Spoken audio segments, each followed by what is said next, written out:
like in your answer, there were certain really interesting points. One of them was around individuals, how capitalism enables individual mobility, but the inherent issues in capitalism look like systemic issues, right? Societal issues.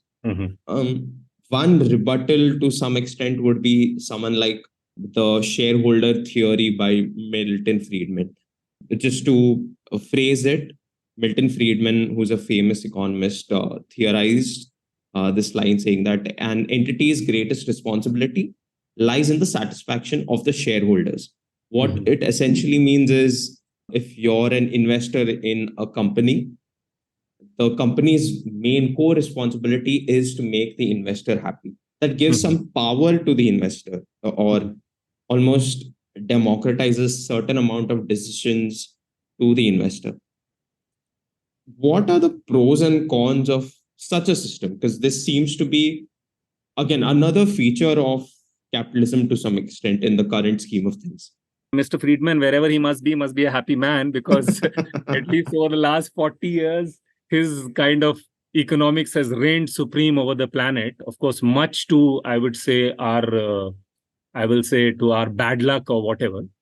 But if you were to, I mean, the fact that he says that it's only the shareholder to whom a firm should be responsible, I don't think it takes too much, especially in today's world, for us to see that it is actually a very one-sided theory. For example, shareholder value can go up if you can pollute a river and produce something at a cheaper cost. Shareholder value can go up if you pull your factory out of India and put it in Cambodia or Bangladesh or something.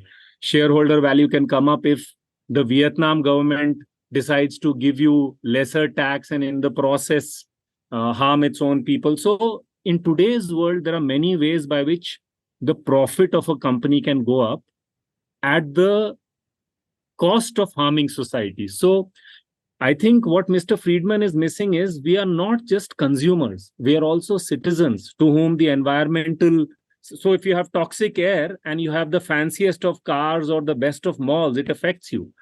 Similarly, we are also parents. We are also family members. We are also neighbors. So if the profit and the low cost that Mr. Friedman is promising to a consumer comes at the cost of harming our lives as citizens, our lives as parents, you can see that it's a very one-sided measure. In fact, even mainstream economic theory has moved much beyond Mr. Friedman and it talks of all these triple bottom lines and all still very mainstream, but even they talk of profits, people, and the planet, at least lip service, if not really. So Mr. Friedman is definitely outdated, though he reigns supreme in today's world. But I think it doesn't take much to see through that if a corporation responds only to shareholders, we will be left poorer on many other much more relevant counts.